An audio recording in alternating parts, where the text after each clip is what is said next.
langsung merasa bahwa foto-foto ini memiliki arti yang tersembunyi. Benar saja, secara tidak sengaja ia menemukan sebuah roll film yang berada di dekat lemari. Saat itu juga ia membawa roll film tersebut ke dalam ruangan merah untuk dicuci.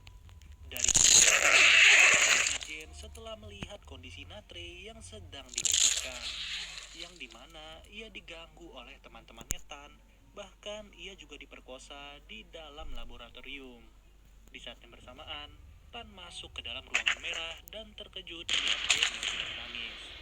Namun, Tan tidak ingin Jane salah persepsi dan ia pun kembali menjelaskan bahwa semua itu ada alasannya. Saat kejadian di hari itu, Tan berada di sana dan memergoki teman-temannya sedang memperkosa Natre.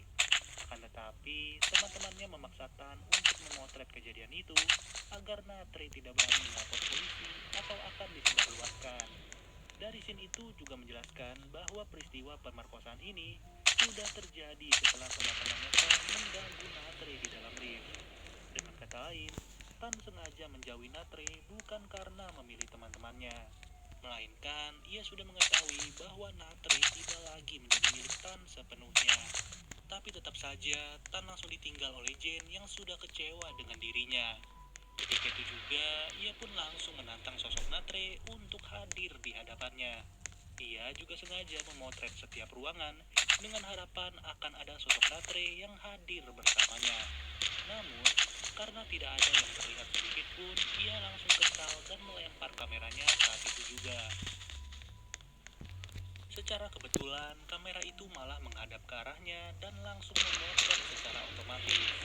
Karena penasaran, ia pun memeriksa hasil foto tersebut dan terlihat bahwa sosok Natre sedang duduk di atas pundaknya. Dari sinilah terbongkar sudah kenapa lehernya Tan selalu pegal setiap saat. Bahkan, berat badannya juga bertambah 2 kali lipat menjadi 120.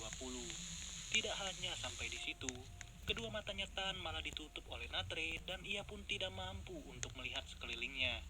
Mirisnya, Tan harus terlempar dari kamarnya dan terjatuh lagi di lantai dasar.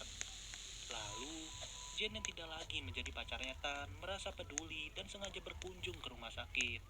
Tapi kali ini rumah sakit yang dikunjungi adalah rumah sakit jiwa. Di dalam ruangan itu, terlihat bahwa Tan sedang terduduk sambil membongkok begitu parah. Ngerinya lagi, sampai detik ini ia pun masih diduduki oleh sosok Natre. Ya, pada intinya film ini mengajarkan kita untuk lebih bertanggung jawab pada peristiwa masa lalu. Karena apapun yang terjadi di masa lalu, masih ada kemungkinan untuk berpengaruh di masa depan. Oke deh guys, mungkin segini aja pembahasan dari film Shutter.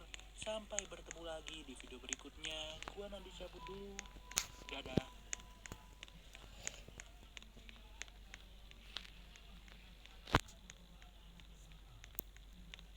Halo guys, kembali lagi bersama gue Nandi.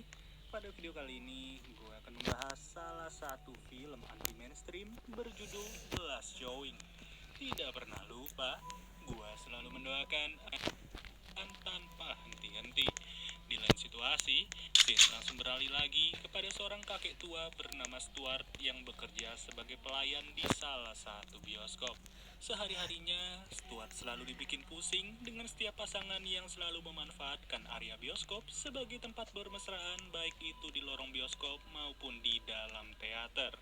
Singkat cerita, dikarenakan malam ini malam minggu, Eli pun sengaja membelikan 2 tiket bioskop untuk mereka tonton pada jadwal penayangan paling malam.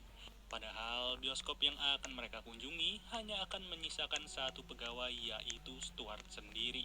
Dengan alasan salah satu pegawai lainnya tidak akan lembur untuk hari ini dikarenakan memiliki urusan yang lebih penting. Si manajer yang bernama Clive pun gak bisa berbuat banyak dan ia menyetujui keberadaan Stuart untuk merangkap sebagai pelayan maupun pengontrol proyektor. Gak lama dari itu, datanglah Martin bersama Ellie yang baru saja tiba di bioskop tersebut. Sampai sejauh ini sih, bioskop itu masih terlihat normal ya. Apalagi terdapat banyak pengunjung yang baru saja selesai menonton film. Tapi ya, apa boleh buat, dari kondisi inilah masalah akan menimpa Martin bersama Ellie yang tetap memaksa untuk menonton di jadwal paling malam. Sebagai satu-satunya petugas di malam kali ini, Stuart pun melayani mereka berdua dengan ramah dan juga baik hati. Dimulai dari menyiapkan popcorn berukuran besar dan juga minuman soda yang sayangnya sudah dituangkan cairan khusus oleh Stuart secara diam-diam. Sambil berinteraksi seramah mungkin, Stuart pun berkata kalau soda yang tersisa tidak lagi segar dan Ellie memutuskan untuk batal membelinya. Lalu, masuklah Martin bersama Ellie ke salah satu teater di bioskop tersebut dan mereka duduk sesuai dengan urutan yang ada di tiket mereka. Dengan ruangan yang sangat dingin dan juga tidak ada siapapun selain mereka berdua, bioskop ini benar-benar terasa milik mereka saja. Sedangkan di sisi lain, Stuart lagi sibuk menyiapkan cam recorder miliknya persis di hadapan Clive si manajer. Stuart berkata kalau ia sudah tidak peduli lagi dengan pekerjaan ini serta memutuskan untuk mengundurkan diri. Namun siapa sangka, Stuart memiliki niat buruk terhadap Clive pada saat itu sampai-sampai terjadi keributan di ruangan proyektor yang tidak diketahui oleh Martin ataupun Ellie. Bahkan Clive pun harus tidak sadarkan diri dalam seketika. Setelah perilaku mereka selesai dipantau oleh Stuart, tiba-tiba tayangan di dalam teater itu berubah menjadi frekuensi aneh dan mengeluarkan suara berdecit. Tentu rasa tidak nyaman itu membuat mereka bertanya-tanya apa yang sebenarnya terjadi di bioskop ini. Ternyata Stuart sudah merencanakan serangkaian peristiwa yang sengaja ia terapkan sedari awal ketika ia melihat Martin bersama Ellie sudah tiba di bioskop tersebut. Ketika ia langsung menukar seluruh kunci ruangan yang ada di kantongnya Clive dengan sebuah kunci dari lift darurat. Kemudian, Martin pun merasa tidak terima dengan kejadian tersebut dan ia berencana untuk meminta uang kembali. Stuart, tiba daya, Ellie malah mual secara tiba-tiba yang tentunya membuat ia harus pergi ke toilet wanita. Di toilet tersebut, sama sekali tidak sadar kalau dirinya sudah dipantau oleh Stuart menggunakan sebuah kamera. Nakasnya lagi, Ellie juga harus jatuh pingsan di dalam toilet tersebut tanpa disadari oleh Martin yang terus mencari beberapa petugas. Sayangnya, situasi semakin memburuk ketika seluruh akses keluar di bioskop itu mulai tertutup dan bahkan seluruh pencahayaan sengaja dibuat seminim mungkin. Ya, udah pasti, hal itu membuat Martin semakin bertanya-tanya, terutama dengan keberadaan Ellie yang tidak kunjung balik dari toilet. Lalu, salah satu monitor di bioskop tersebut malah menunjukkan jadwal penayangan yang dimana terdapat nama Ellie dan akan ditayangkan di teater 12. Melihat hal ini, Martin benar-benar berpikir tanpa ia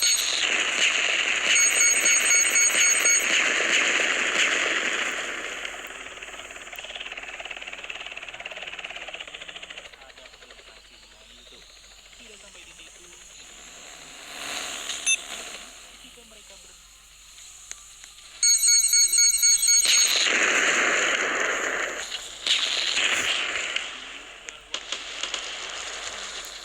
dari sebuah film yang sengaja dibuat oleh Stuart. Setelah itu, Martin pun disuruh untuk menaruh handphone miliknya di atas sebuah lantai serta menghancurkannya sampai tidak lagi berfungsi. Kemudian, Martin disuruh lagi untuk pergi ke kursi H18 dan mencari sesuatu di bawahnya. Yang ternyata terdapat sebuah pistol dengan satu buah peluru, serta pistol tersebut harus digunakan oleh Martin sebijak mungkin. Secara cepat, ia pun langsung turun lagi ke bawah untuk mencari tanda-tanda yang harus ia ikuti berikutnya. Padahal di sisi lain, Stuart lagi sibuk mengurus Clive yang mulai tersadar dari pingsannya. Gue kira mau ditolongin atau apa gitu ya. Nggak taunya si Clive malah sengaja nyulik dengan bawa film berlapis-lapis. Ternyata Stuart menjadikan detik-detik dari seorang Clive sebagai adegan di dalam filmnya. Walaupun pada akhirnya Clive tidak dibiarkan tewas dengan leher yang tercekik karena ia masih harus memainkan peran tertentu. Pada situasi yang berbeda, Martin terus mencoba untuk keluar dari bioskop tersebut, tapi tetap saja ia tidak mampu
menunjukkan pacarnya yang sedang terikat di atas kursi sambil direkam dengan kamera milik Stuart.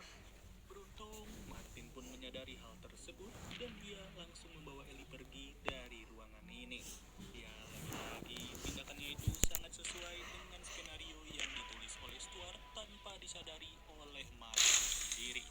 Bahkan, Stuart juga langsung mengedit segala footage yang sudah ia dapatkan untuk disusun sebagai film paling real di dunia ini. Tidak lama setelahnya, Ellie pun sudah terbangun dari ketidaksadaran dan ia terus bertanya-tanya kepada Martin apa yang sebenarnya terjadi. Tapi sayang, belum juga dijelaskan lagi yang tentunya membuat ia harus kembali ke dalam toilet. Di titik ini,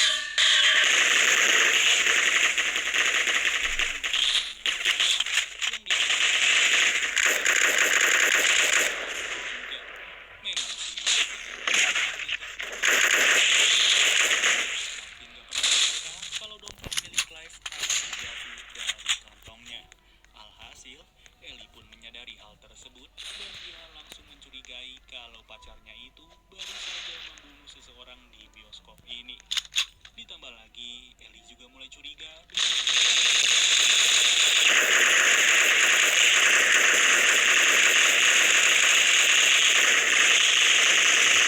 membuat sebuah kondisi seolah-olah Martin baru saja memperkosa pacarnya sendiri.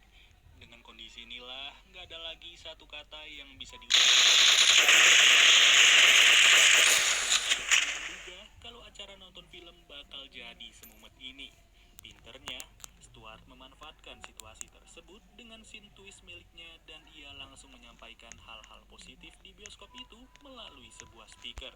Stuart berkata kalau dia sudah lelah dengan semua ini, yang dimana Martin selalu berusaha untuk menyakiti Ellie, sampai-sampai ia juga tega untuk membunuh manajernya yang berusaha untuk melindungi Ellie. Bener-bener ya, emang sosok pahlawan yang tidak terduga.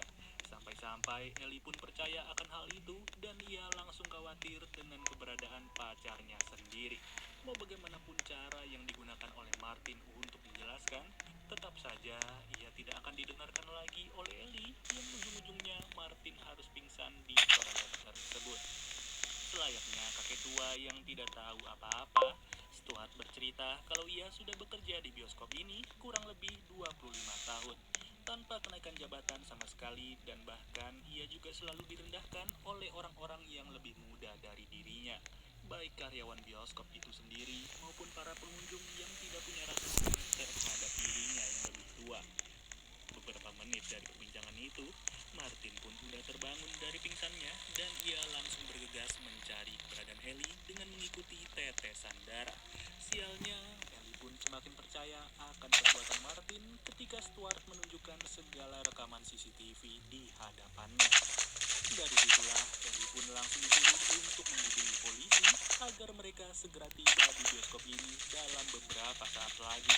Berbeda halnya dengan Martin, yang dimana ia malah disuruh untuk mengambil kunci dari kantongnya Clive. Dari sini sih udah jelas ya, situasi semakin dibikin rumit oleh Stuart, yang dimana ia sengaja mematikan listrik di bioskop itu agar Martin semakin kesulitan untuk mencari kuncinya. Dan benar saja, dengan segala kepanikan yang ada, seluruh pakaian Martin pun langsung terpoles dengan lumuran darah dari Clive. Pada poin ini sih, gue kira si Ellie udah curiga ya sama Stuart, dikarenakan listrik di bioskop tersebut langsung mati secara tiba-tiba. Tapi ternyata semua itu langsung dipatahkan ketika Stuart berkata kalau Martin sengaja mematikan listrik di sini agar mereka sulit untuk bepergian. Ditambah lagi, para polisi pun udah tiba di bioskop itu, yang tentu saja mereka langsung mengambil posisi untuk menabrak tempat tersebut. Kemudian, gak perlu waktu lama, Martin pun sudah sampai di lantai paling atas dan ia langsung mengejar Ellie bersama Stuart yang terus berlari menghindarinya. Jujur aja, kalau gue berada di posisi Martin, mungkin gue bakalan stres parah karena sama sekali gak ada orang yang bisa membantu. Udah si Ellie main kabur begitu aja, tanpa mencurigai keberadaan Stuart sama sekali. Lalu, tibalah mereka bertiga di atap bioskop tersebut yang dimana situasi ini sudah direncanakan oleh Stuart sendiri. Berlaga seolah-olah menjadi seorang pahlawan atas nyawanya Ellie, Martin pun